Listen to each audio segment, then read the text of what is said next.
queridos hermanos, llegue a ustedes la gracia y la paz de parte de Dios nuestro Padre y del Señor Jesucristo. Abramos nuestro corazón invocando a la Santísima Trinidad y rogando como siempre que el Espíritu Santo nos ayude a comprender, amar y practicar la palabra que vamos a recibir. En el nombre del Padre, del Hijo y del Espíritu Santo. Hoy compartimos la lectura del Evangelio de San Marcos, capítulo 9, versículos del 1 al 13. Jesús decía: les aseguro que algunos de los que están aquí presentes no morirán antes de haber visto que el reino de Dios ha llegado con poder. 6 días después, Jesús tomó a Pedro, Santiago y Juan y los llevó a ellos solos a un monte elevado. Allí se transfiguró en presencia de ellos.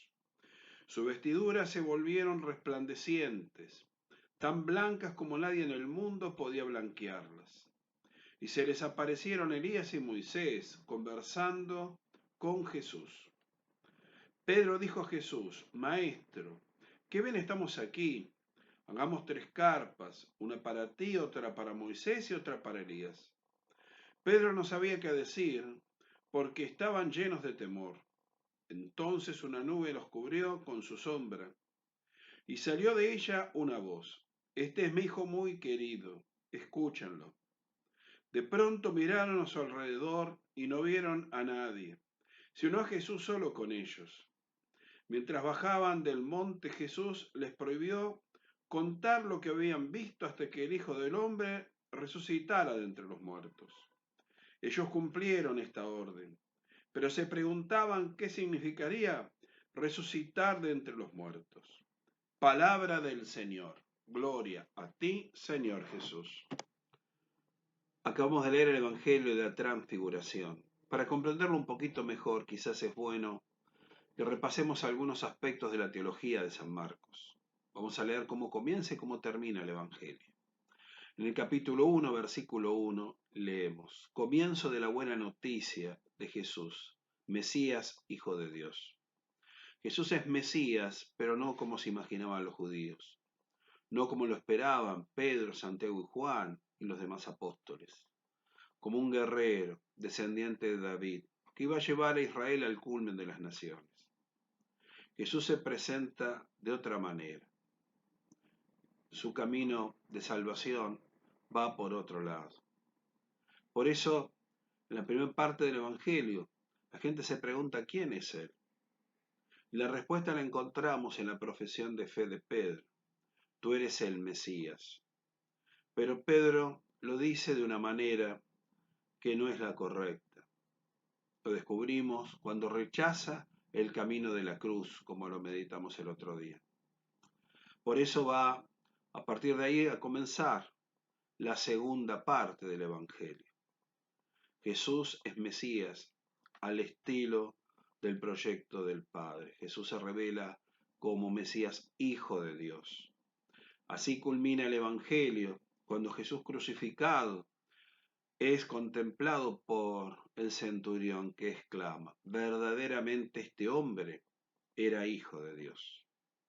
Ahí Jesús va a ir revelando cómo es el proyecto de salvación que el Padre puso en sus manos. Se llega a la gloria a través de la entrega de la propia vida. Y ese es el camino que Jesús va a hacer con sus discípulos. Por eso, ahora se lleva a Pedro, Santiago y Juan, aquellos que fueron testigos de la resurrección de la hija de Jairo, aquellos que van a estar junto a Jesús en su agonía en Getsemaní, a un monte, donde les muestra de una manera provisoria la gloria que va a tener después de la resurrección. Pedro quiere que eso sea definitivo. Por eso propone hacer las carpas. La palabra que se usa es la misma que se usa para templo o para tabernáculo. Quiere que eso dure para siempre. Pero Jesús le hace ver que no es así.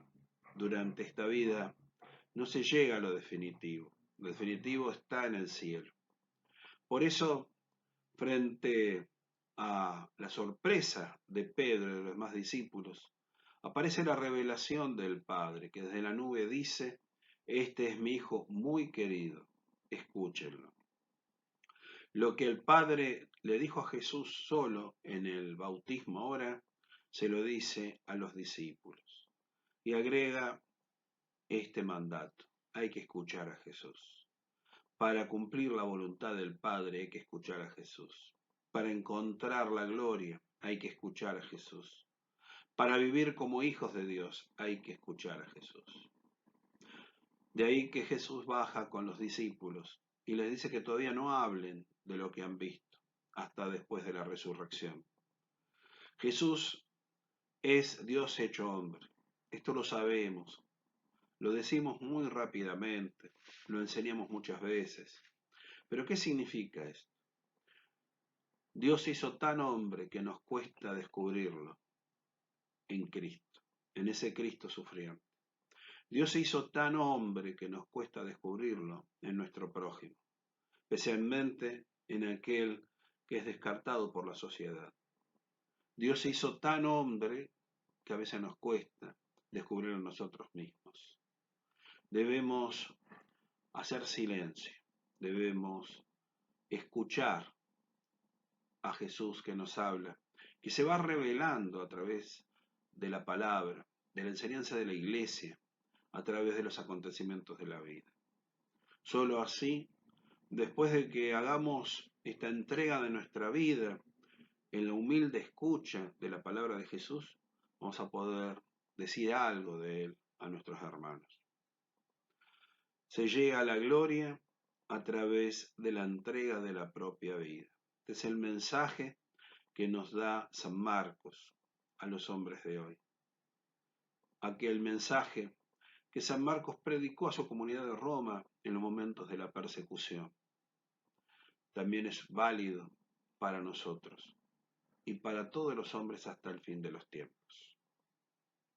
Glorifiquemos este proyecto de Dios diciendo juntos: gloria al Padre, al Hijo y al Espíritu Santo, como era en el principio, ahora y siempre, por los siglos de los siglos. Amén. Los bendiga Dios Todopoderoso, el Padre, el Hijo y el Espíritu Santo. San José nos preste su hombro fuerte y seguro para apoyarnos en él y seguir andando. La Virgen María nos cubre con su manto. Y en este año jubilar, nuestro querido San Francisco de Paula nos siga educando a vivir en la caridad. Tengan un hermoso día y que Dios los cuide. Que tu palabra nos cambie el corazón.